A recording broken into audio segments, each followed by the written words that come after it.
Who would have thought that the super exclusive PSVR2, priced more than the PS5 itself, touted as a super seller by PlayStation fans, is actually pretty much going out of existence, with PlayStation halting development on the actual device because no one wants it. Now, I've been saying for the longest time that there just aren't any first-party exclusives on this. We look at the PSP and the PS Vita, both of them really capable devices, but Sony just doesn't want to support the consoles. Then you look at the PSVR1 and the PSVR2, and again, they just don't want to support them. It just seems to be a thing. The only device that they've ever released that's an accessory that has been successful is the PlayStation Portal, and the reason why that's successful is because it does nothing. Literally, it does the same thing your mobile phone can do, or any other remote play internet capable device can do. Your Chromebook, your phone, your PC, your tablet, anything you want can pretty much do what that device can do. And there are certain morons out there who do still say that that device runs natively 60 FPS, but we'll leave them to their own low-level IQ. But it looks like that the PSVR2 is not doing as well as people thought, and this is not a surprise to anyone, especially now that they've announced that the PSVR2 is being ported, with driver support over to PC. That was pretty much the signal of the beginning of the end. Do you know what else they've actually signaled that's going over to PC? PlayStation games day and date. We'll see if the single player ones do that, but hey, trends do matter, right? But of course you've got certain people out there that are going to blame the consumer. They can never blame Sony for this, and as you can see, Nick here, he is fully blaming the consumers for not diving in for an overpriced tech. Now you've got the Meta Quest, which is cheaper with no wires, self-contained, that actually does more than what the PSVR can do. Sure, the PSVR may have a higher resolution and better graphics, but who cares when you've got the freedom of wireless capability and the ability to play anywhere in your house without being tied to a console. Now the whole purpose of the PSVR2 was to play PlayStation games, but hey, guess what? They haven't released, outside of Call of the Mountain, a single first-party game. GT7 add-on doesn't count. The Resident Evil add-ons, to me, doesn't count. Played them, not playing them again. So the fact that they come like a year later, who cares? I'm done by that point. I don't really replay games.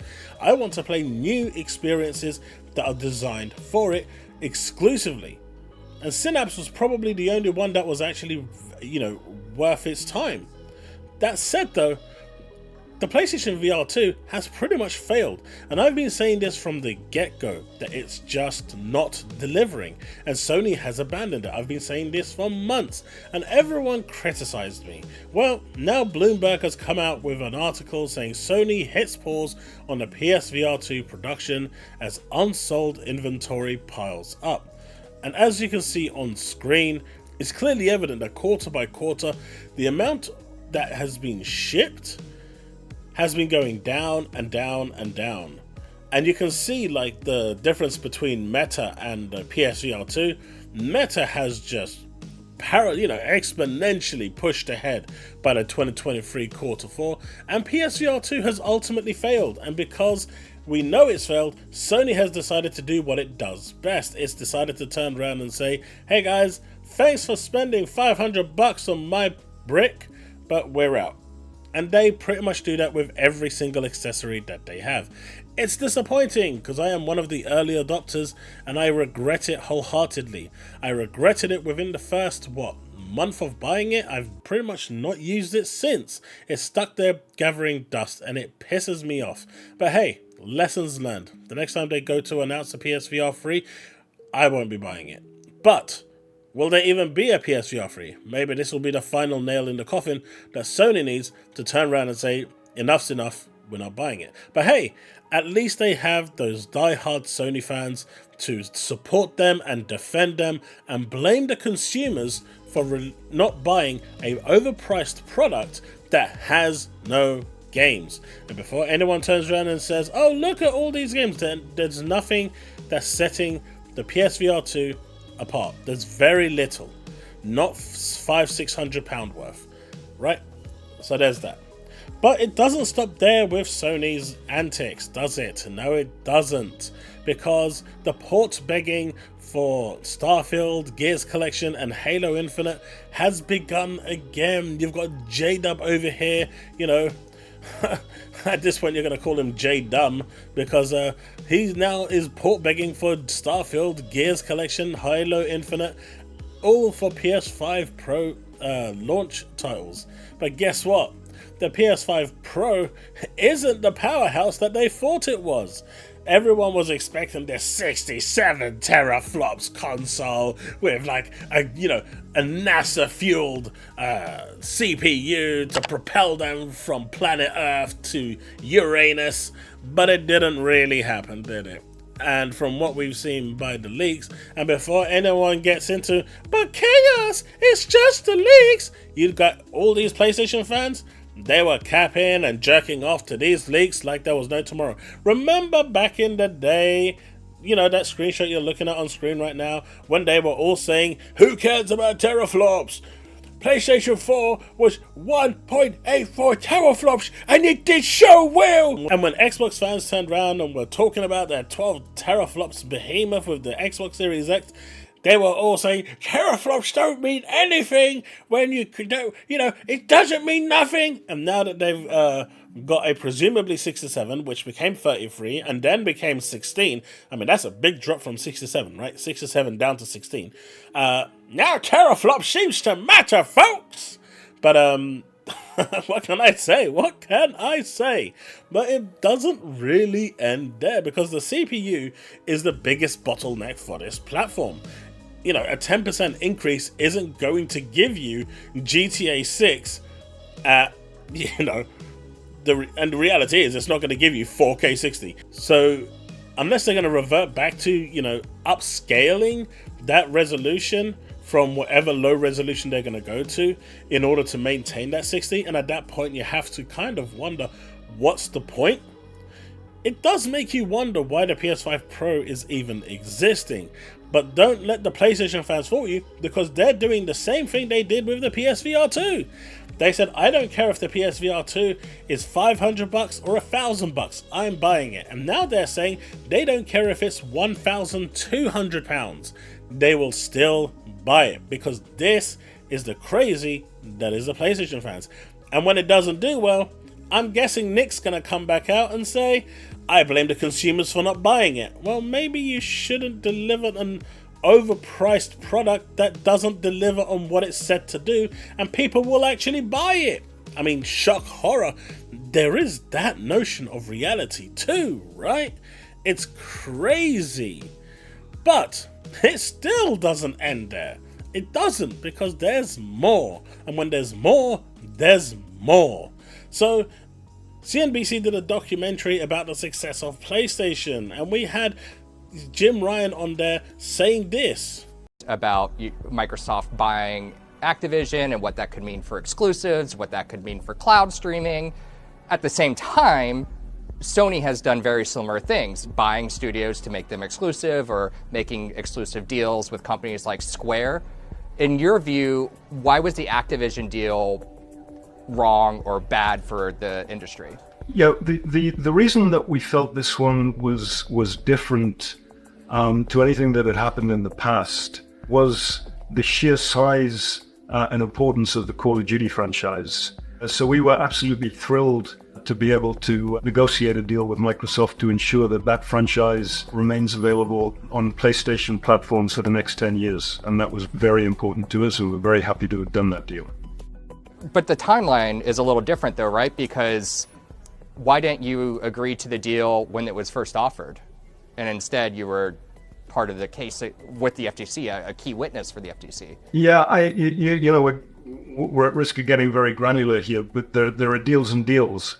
A deal that was offered at a certain point of time may not have been the deal that was actually signed. And as you can tell, my dude was flying to Brussels, to London, to the US, everywhere to try and block this deal. Do you remember his comment to Lulu? I don't want to make a deal. I want to block the merger. So what is this about? There are deals and there are deals. I mean, my silver-tongued dude is getting worse than Phil Spencer now. But the PlayStation fans will lap that shit up like there was no tomorrow. And the reality is, he actually got a worse off deal. Unlike the original deal, which gave him the whole slate of Activision games, he now has access to only Call of Duty. The other games that are on there pre-existing are pre-existing, but anything new is not guaranteed to be put on there. That's the contract. The original contract, which he could have taken, was the whole slate, and he turned that down. But then we have Shawn Layden, who comes out and says this. I see the consolidation in the industry. I see people like Microsoft or Embracer or some groups out of Saudi Arabia buying up a bunch of studios.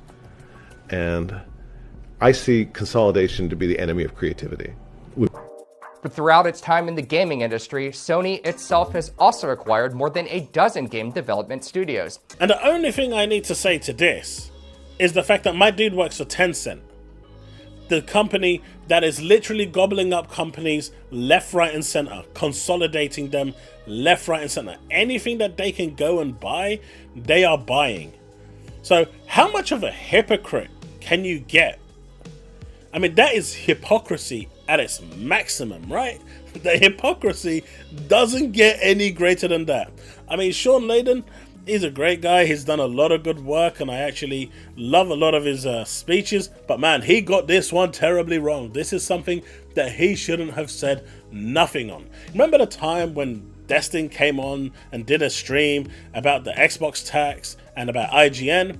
That was a really dumb move. Why? Because he ain't going to sit there and shit on IGN. He is the wrong person to be having that discussion. If you work for Tencent, there is no way that you can sit there and have this discussion without incriminating yourself and the company you work for as being exactly the same. But not once did he mention Tencent because he feared out of fear for losing his job. So the hypocrisy here from both Jim and Shawn, I mean, there you go. They clash in such a beautiful way that it's amazing. But as you can see, over the past few weeks, nothing has really gone right for Sony. From PSVR2 failing, going over to PC, hints at more first-party games going day and date to PC. We've got port begging starting again from the PlayStation influencers for Starfield and Halo and Gears and more. I mean, it never ends, right? They're thirsty because they've got nothing coming this year.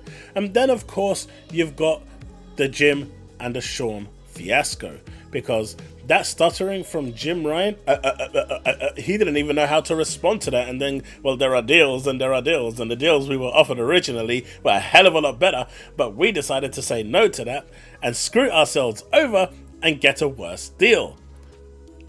What a guy. And he can say that with a smile. What a guy. But hey, he's got his parachute, he's got his money, he's leaving, so what does he care?